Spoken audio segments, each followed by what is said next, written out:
Hello friends, ನಮಸ್ತೆ ಮತ್ತು ಸ್ವಾಗತ ದುರ್ಗಾ ಚಾನಲ್ಗೆ. ಫ್ರೆಂಡ್ಸ್, ನಾವು ಇವತ್ತು ತುಂಬ ಟೇಸ್ಟಿಯಾದಂತಹ ಚಿಕನ್ ಗ್ರೇವಿ ಮಾಡ್ತಾ ಇದ್ದೇವೆ.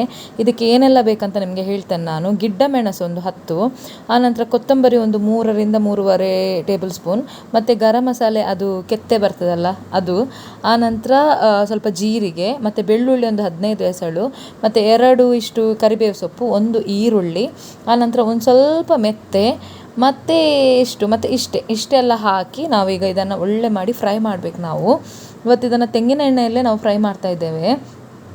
ತುಂಬ ಟೇಸ್ಟ್ ಆಗ್ತದೆ ಹಾಗೆ ಮಾಡುವಾಗ.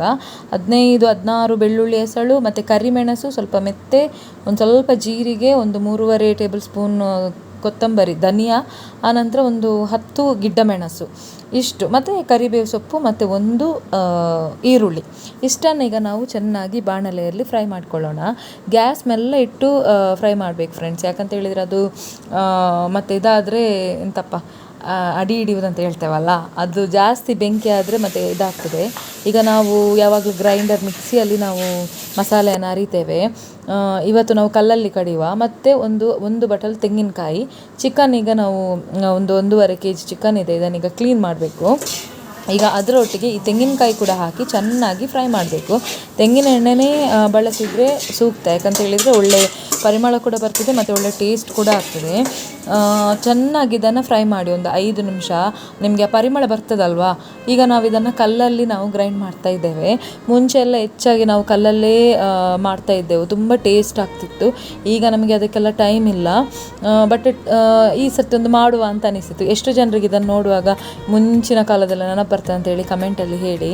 ಇದನ್ನೀಗ ತುಂಬ ಚೆನ್ನಾಗಿ ನಾವು ಗ್ರೈಂಡ್ ಮಾಡಬೇಕು. ತುಂಬ ಸ್ಮೂತ್ ನೈಸ್ ಆಗಬೇಕು, ಪೇಸ್ಟ್ ತುಂಬ ನೈಸ್ ಆಗಬೇಕು. ಕರಗರ ಇರಬಾರ್ದು. ಯಾಕಂತ ಹೇಳಿದರೆ ಅದು ಚಿಕನ್ ಸುಕ್ಕ ಅಲ್ವಾ, ಚಿಕನ್ ಗ್ರೇವಿ ಅದು. ಈಗ ನಾವು ಫುಲ್ ನೈಸಾಗಿ ಅದನ್ನು ಕಡ್ದಾಯಿತು. ಇಷ್ಟನ್ನು ಒಂದೇ ಏನಂತ ಹೇಳಿದರೆ ಆ ಮಸಾಲೆಗೆ ಬೇಕಾದ ಐಟಮ್ಸ್ ಇದೆ ಅಲ್ವಾ, ಅದನ್ನು ಚೆನ್ನಾಗಿ ಉರಿಬೇಕು. ಇಲ್ಲಿ ನಮ್ಮ ಚಿಕ್ಕ ಮಗು ನೋಡಿ, ಅವನು ಕೂಡ ಒಟ್ಟಿಗೆ ನಮ್ಮನ್ನು ನೋಡಿ ಅಡುಗೆ ಮಾಡ್ತಾ ಇದ್ದಾನೆ. ಏನೋ ಕ್ಯಾರೆಟ್ ಪೀಸನ್ನು ತೆಗೆದು ಬಾಣಲೆಗೆ ಹಾಕಿ ಪುನಃ ತೆಗೆದು ಮಾಡ್ತಾ ಇದ್ದಾನೆ. ಖುಷಿ ಆಗ್ತದೆ, ಆಯಾಸವೇ ಗೊತ್ತಾಗೋದಿಲ್ಲ ಅವನಿದ್ರೆ. ಈಗ ನಾವು ಗ್ಯಾಸಲ್ಲಿ ಚಿಕನ್, ಆನಂತರ 1 ಟೊಮೆಟೊ, ಮತ್ತು ಹಸಿಮೆಣಸು 3, ಒಂದು ತುಂಡು ಶುಂಠಿ, ಸ್ವಲ್ಪ ಉಪ್ಪು, ಇಷ್ಟನ್ನು ಹಾಕಿ ನಾವೀಗ ಬೇಯಿಸಲಿಕ್ಕೆ ಇಡಬೇಕು. ಇನ್ನೊಂದು ಏನಂತ ಹೇಳಿದರೆ, ಈ ಚಿಕನ್ ಪದಾರ್ಥದೊಟ್ಟಿಗೆ 4 ಬಟಾಟೆಯನ್ನು ಕೂಡ ಕಟ್ ಮಾಡಿ ಹಾಕಬೇಕು. ಮತ್ತು ನಾವು ಕಲ್ಲಲ್ಲಿ ಇದು ಮಾಡಿದ ನೀರಿದೆ ಅಲ್ವಾ, ಅದನ್ನು ಹಾಕಿ ಚೆನ್ನಾಗಿ ಬೇಯಿಸಬೇಕು. ಬೇಯಿಸಿದ ಮೇಲೆ ನೋಡಿ, ನಾವು ಮಸಾಲೆಯನ್ನು ಇದಕ್ಕೆ ಸೇರಿಸಿ ಉಪ್ಪು ಹಾಕಿ ಚೆನ್ನಾಗಿ ಕುದಿಸಿ, ಉಪ್ಪು ಎಷ್ಟು ಬೇಕಷ್ಟು ನಿಮ್ಮ ರುಚಿಗೆ ತಕ್ಕಷ್ಟು ನೀವು ಹಾಕಿ. ತುಂಬ ಟೇಸ್ಟ್ ಆಗಿರ್ತದೆ. ಮರುದಿವಸ ಇಡ್ಲಿಗೆ, ಮತ್ತು ನೀರು ದೋಸೆಗೆ, ಮತ್ತು ಅನ್ನದ ಜೊತೆ ಅಂತೂ ಸೂಪರ್ ಆಗಿರ್ತದೆ. ಇದನ್ನು ನೀವು ಟ್ರೈ ಮಾಡಿ. ಮತ್ತು ನಾವು ಈ ಪದಾರ್ಥದಲ್ಲಿ ಚಿಕ್ಕ ಮೊಟ್ಟೆ ಕೂಡ ಹಾಕಿದ್ದೆವು. ಅದು ಮಕ್ಕಳಿಗೆಲ್ಲ ತುಂಬ ಒಳ್ಳೆಯದು, ಪ್ರೋಟೀನ್ ಅಂತ ಹೇಳಿದರು ಚಿಕನ್ ಅಂಗಡಿಯಲ್ಲಿ. ಹಾಗೆ ಮನೆಗೆ ತಂದಿದ್ದೆವು. ಸೊ ಅದಕ್ಕೆ ನಾವು ಆ ಮೊಟ್ಟೆಯನ್ನು ಕೂಡ ಇದಕ್ಕೆ ಹಾಕಿದೆವು ಅಂತ ಹೇಳಿದರೆ ಸರಿಯಾಗಿ ಅದು ಕುದಿಯುವಾಗ. ಕೊನೆಗೆ ನಾವು ಸ್ವಲ್ಪ ಕೊತ್ತಂಬರಿ ಸೊಪ್ಪನ್ನು ಕಟ್ ಮಾಡಿ ಅದಕ್ಕೆ ಹಾಕಿ ಮುಚ್ಚಿಡಬೇಕು. ತುಂಬ ಟೇಸ್ಟ್ ಆಗಿರ್ತದೆ ಫ್ರೆಂಡ್ಸ್.